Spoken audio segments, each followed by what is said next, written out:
ስለዚህ ሰላሜ ቴንክ ዩ ሶ ማች ስላወቅኩሽ በጣም ደስ ብሎኛል። ከዚህም በኋላ ብዙ ስራዎችን እንሰራለን ብዬ አስባለሁ።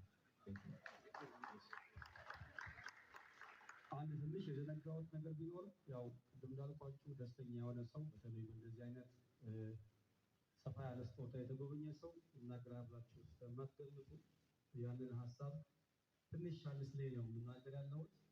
ቻሌንጁን በተመለከተ በእውነት አንደኛ የእግዚአብሔር ሀሳብ ነው፣ እግዚአብሔር እርምጃ አለበት። ነገር ግን ደግሞ ቅድም እንዳልኳችሁ እግዚአብሔር የሚሰራው በሰዎች እጅ አእምሮና አጠቃላይ በሰው ነውና በእምነት የሚመስሉት ብቻም ሳይሆን በእምነት የማይመስሉ በተለምዶ በኢትዮጵያ ኦርቶዶክስ አማኝ ዘንድ ያልሆኑ ሰዎች ሳይቀር ይህን ቻሌንጅ ተቀላቅለው በእውነት በሰውነት በጣም ኩራት የሚሰማ ያሉ እሱ ነው።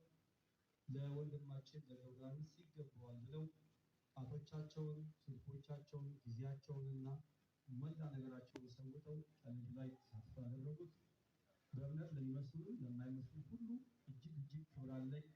ተባረኩልኝ። በጣም አመሰግናችሁ። በተረፈ ደግሞ በዚህ ምክንያት እንደተታገረም እንደ ሚዲያ ባለሙያም እንደ የትኛውም ሰው ሁላችሁ የወንድማችን ከፍታ የወንድማችን መባረክ የኛ ነው ብላችሁ በድጋሚ በቻሌንጁ ተሳትፎ ያደረጋችሁ ሁላችሁ በየስማችሁ እግዚአብሔር ያውቃችኋል። ያጠፋችሁት ጊዜ ያጠፋችሁት ነገር ሁሉ በጣም ኩራት የሚሰማኝ እችን ምስጋና ሳላቀርብ ወርድ ፍራድለም ብዬ ነው። በተረፈ አማርኛ አንሳቶ መናገር ሊከብድ ቢችልም ሀሳቡን እንደገባችሁ አምናለሁ።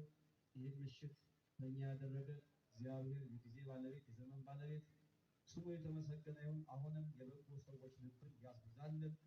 ኢትዮጵያ ሀገራችን መስጠት የሚችሉ ሰዎች ብዙ አሏት። ነገር ግን በጎ ልብ ለመሰጠት ከእግዚአብሔር ነውና አንዱ ጸጋ የእግዚአብሔር ጸጋ ልግስና ስለሆነ እያላቸው ለማካፈል የሚቸገሩትን እግዚአብሔር አምላክ በመጎብኘት ጸጋውን ሰጥቷቸው ለሰዎች እንዲያካፍሉ ያድርግልን።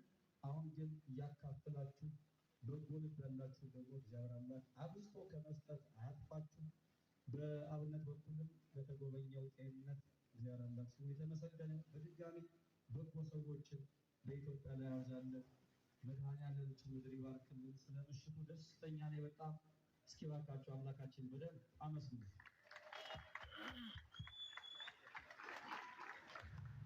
በጣም አመሰግናለሁኝ። እኔም እጅግ በጣም ደስ ብሎኛል። እውነት ለመናገር እጅ ሲዘረጋ ልብ ይሞላል።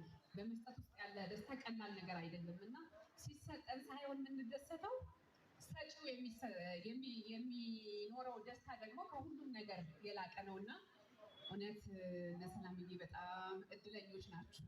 ዛሬ ከዘማሪ ገብረ ዮሐንስ ይገባዋል። ከዚህም በላይ ገና ማርችስ ነው ብላለች። እንደገና ቤትም ይቀጥላል። በጣም ብዙ ነገር አለ።